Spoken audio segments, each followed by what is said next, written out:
जय श्री कृष्ण। राधे राधे। दोस्तों, श्रीमद् भगवद गीता में भगवान श्री कृष्ण ने कहा, कर्मण्येवाधिकारस्ते मा फलेषु कदाचन। इसका अर्थ है कि हमें अपने कर्तव्य का पालन करते रहना चाहिए, फल की चिंता छोड़ देनी चाहिए।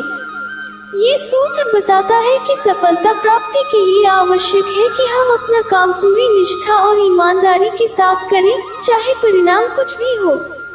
यदि हम हर समय केवल परिणाम की चिंता करेंगे, तो न तो हम अपने काम का आनंद ले पाएंगे और न ही अपनी पूरी क्षमता का उपयोग कर पाएंगे।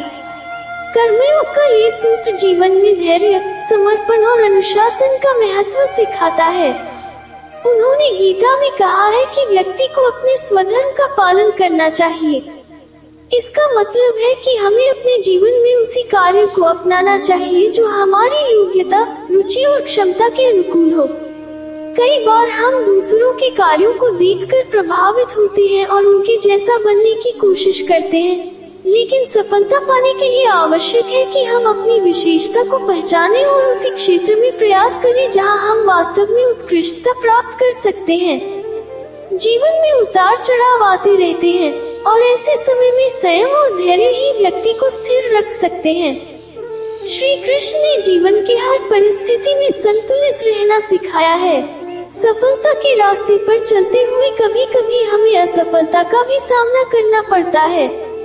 ऐसे में धैर्य न खोना, अपने उद्देश्य के प्रति समर्पित रहना और पूरी आत्मशक्ति के साथ प्रयास करना आवश्यक है।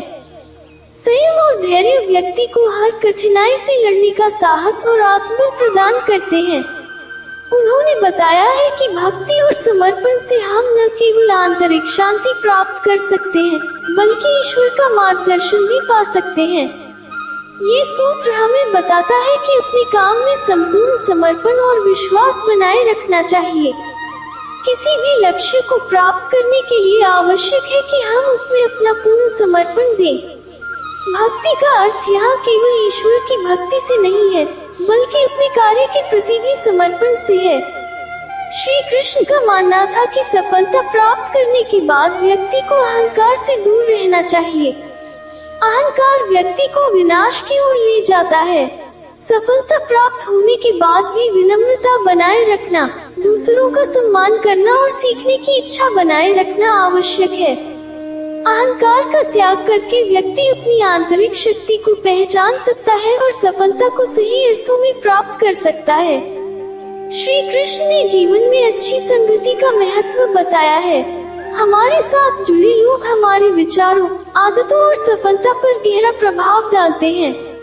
इसलिए हमें हमेशा सकारात्मक और प्रेरणादायक लोगों का साथ चुनना चाहिए। जो लोग हमें सही दिशा में प्रेरित करते हैं, उनकी संगति में रहकर हम अपने लक्ष्यों को जल्दी प्राप्त कर सकते हैं। बुरी संगति से व्यक्ति गलत रास्ते पर जा सकता है, इसलिए हमें अपनी संगति का सही चयन करना चाहिए। सफलता के लिए बाहरी उपलब्धियों के साथ साथ आंतरिक संतुलन भी आवश्यक है। श्री कृष्ण ने बताया है कि व्यक्ति को अपने मन, शरीर और आत्मा के बीच संतुलन बनाए रखना चाहिए। बाहरी उपलब्धियां चाहे जितनी भी बड़ी क्यों न हो, यदि हमारे अंदर शांति और संतुलन नहीं है, तो हमें सच्ची सफलता नहीं मिल सकती। आध्यात्मिक संतुलन हमें सही निर्णय लेने की क्षमता देता है और जीवन के हर पहलू में सफलता की ओर ले जाता है। भगवान श्री कृष्ण के इन 7 सूत्रों को अपनाकर हम अपने जीवन में न केवल सफलता प्राप्त कर सकते हैं, बल्कि आंतरिक शांति और संतुलन भी बनाए रख सकते हैं। जय श्री कृष्ण। राधे राधे। दोस्तों,